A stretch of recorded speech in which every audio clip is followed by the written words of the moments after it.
Mayor Jose manalo ng Red Team, umanga sa Yellow Team. Pero bakit biglang nag-walk out? Pagbisita ni Kim P sa Eat Bulaga, ikinatuwa ng mga netizens. Boss Joey, nagpasalamat sa lahat ng nagmahal sa Eat Bulaga, at sa TVJ. Ngayong Sabado nga October 12, 2024, sa birthday celebration ni Boss Joey, ay sa opening pa lang, ay sinimula na nga ng masayang performance ng mga Dalbark ads, una na nga dyan ay ang mga singing queens. Dalbark ads Main at Miles.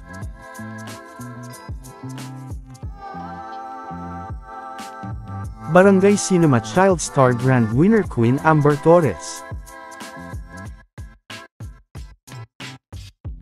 Dalbark ads Paulo bilang Barbie, na naging movie ni Boss Joey. Na makikita pa nga ang naging reaksyon dito ni Boss Joey, na nagulat nga, sa paggaya ni Paulo sa kanya, na tila hindi pa niya nakilala. Kasama din ang Team Barangay, Mayor Jose at Dalbark Guards Wally, bilang Elvis at James. Sumunod naman ay ang mga Dalbark ads na sina Karen, Tash, at Riza, na kung saan, ay kasama din si Jacob.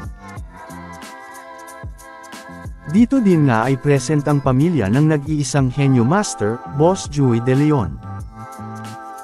At syempre, ang matagal nang hindi nakakabisita na si Kim P. De Leon. Na kung saan, ay marami nga ang mga nakamiss at natuwa, na muling makita si Kim P. sa Eat Bulaga.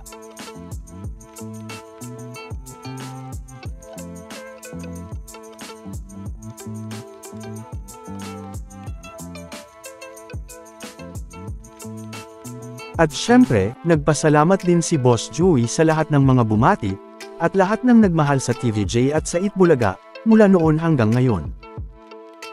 Dagdag pa nga dito ni Boss Joey na, maraming salamat sa inyo, sa pagtangkilik sa amin. Napakaliit man ng studio namin ay napakalaki naman ng puso, at pagmamahal na ibinibigay nyo sa amin. Thank you very much. Nabanggit pa nga dito ni Boss Joey, na higit pa sa 45 years ang pagkakaibigan at pagsasama ng TVJ, dahil kung ang pagkakaibigan ng TVJ ang pag-uusapan, ay 52 years na silang magkakaibigan. Bukod pa nga ang 45 years naman ng Eat Bulaga. Sa segment naman na bawal, judgmental ka ba, ay iba't ibang mga Joey De Leon naman ang mga naging bisita, at nakasama dito ng mga Dalbark ads. Na syempre, ay may iba't ibang mga kwento na kapupulutan ng aral. Na kung saan ay nakapag-uwi naman ang naglaro dito, na si Riza ng 20,000 pesos. Pero, sa segment naman na talaga namang inaabangan ng mga manunood at mga netizens, na Eat Bulaga Olympics, ay talaga namang kinatuwaan at kinaaliwan ng mga netizens ang mga nangyari dito. Na kung saan, ay spell it pa rin ang naging game na pinaglabanan dito, at unahan din na makabuo ng tamang letters o initials, ng mga ibibigay na tanong, na may kinalaman kay Boss Joey. Dito nga, ay unang nakakuha ng point ang Yellow Team, sa unang sagot na HKO Hong Kong. Pero nakabawi naman ang Red Team sa pangalawang tanong. Welcome back mga ka-highlights! Bago tayo magpatuloy ay maaaring mag-subscribe at i-click ang notification bell para updated kayo sa mga susunod pang videos, at paki-like na rin ang video, share at mag-comment na rin. Maraming salamat po. Hanggang sa nakakuha na rin ito ng 2 points, at 1 point ang Yellow. Pero hindi pa nga natapos dyan, dahil nakakuha na rin ng 3 points ang Red Team. Hanggang sa sunod-sunod na nga na nakabawi, at nakuha ng Yellow Team ang mga score, dahil mas maayos ang gawa ng Yellow, at minsan naman ay baliktad ang sa Red Team.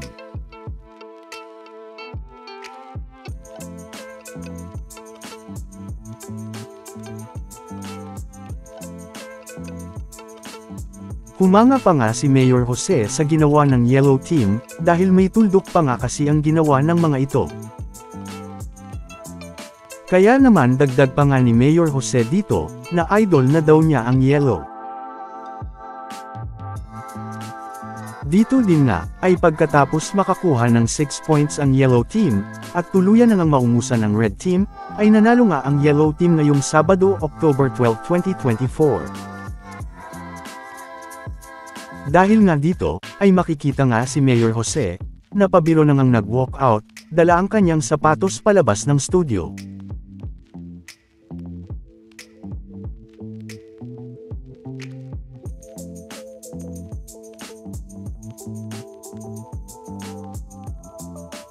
Pero pinigilan naman siya ni Miles, at pinabalik nga sa stage.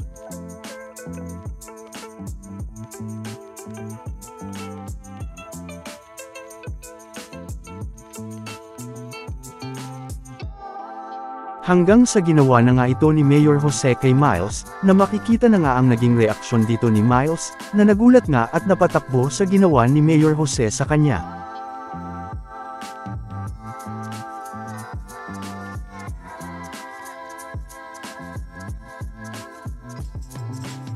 Kaya naman, ay abangan nga natin ang susunod pang Itbulaga Olympics, kung makakabawi kaya ang red team, o mananatiling panalo ang yellow team. Abangan natin yan mga Dabark ads at mga ka-highlights.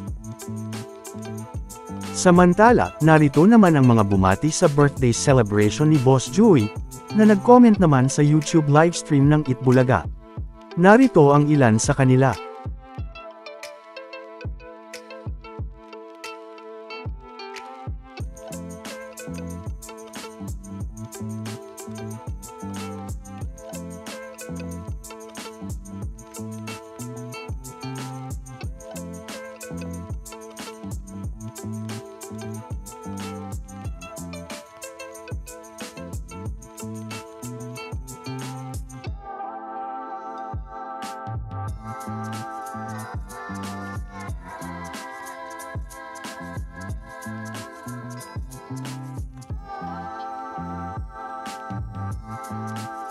Samantala, ano naman ang mga masasabi nyo patungkol sa mga napag-usapan natin sa video na ito?